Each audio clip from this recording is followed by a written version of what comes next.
Chef Todd, today I have a submission because here in Minnesota, here on the 15th of March, it is now sugaring time. Our maple trees are now starting to drip sap. It's finally getting above freezing, and with the cold nights and the warm days, the sap is flowing, and you can see the sap now dripping down into the barrel. The first day of the sap run is the most difficult thing to predict. You only have a couple of weeks of good sap run before the sap becomes too dark, and then the tree stops altogether. This year it happened to start on the first day of daylight savings time. Now as for the trees themselves, this one here is well over 8 inches in diameter, about 2 feet in diameter. It's about 50 years old, and this is a common silver maple. More commonly used for maple syrup production is the sugar maple, which the neighbor has next door, but I have not yet tapped that one. You can actually put more than one tap in per tree.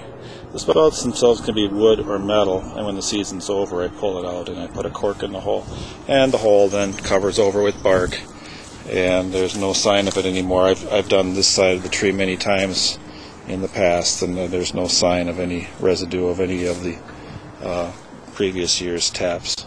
Sugar was actually considered a spice until the end of the 1600s, when after the Americas were discovered, sugar actually started to become plentiful because of the maple trees. At that point it became more used because of the drinking of sugars in coffee and tea. And by the later 1700s it became entrenched as an absolute necessity. Now, between the two trees, for the last week I've been collecting sap, and here I've got my kettle here pretty much full, and now it's going to get strained and then it'll go on the stove.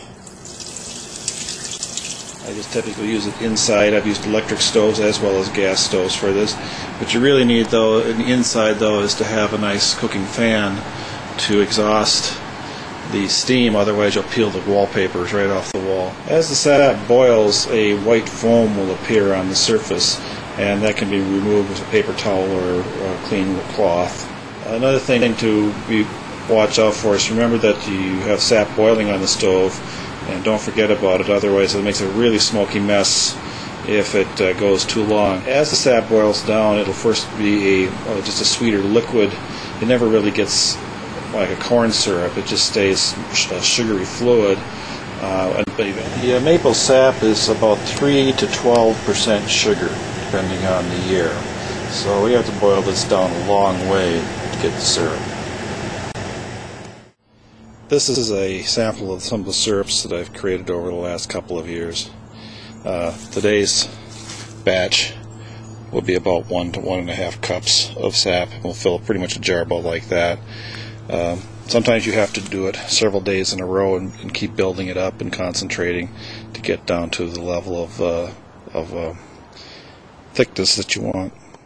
Okay, we're starting to see the white nitrous material come up to the top of the kettles here, which is a way the tree is cleansing itself. It starts out white in the beginning of the year and then becomes more brown as the run progresses. The colors of the sap vary from age in the year and from year to year. The finest sap is the lightest in color. It's supposed to be like that of a light ginger ale. The grade A is supposed to be like that of a Pilsner beer. Grade B is to be like a tea, and grade C to that of more of a coffee, which would be a very dark color.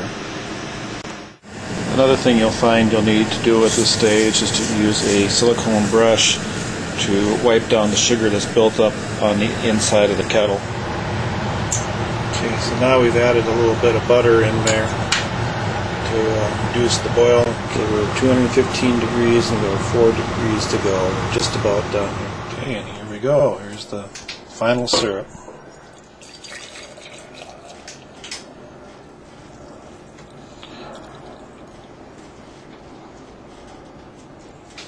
It's from 6 quarts down to about 1.5 cups. It's not really too fine of a cooking, but it is cooking coarse.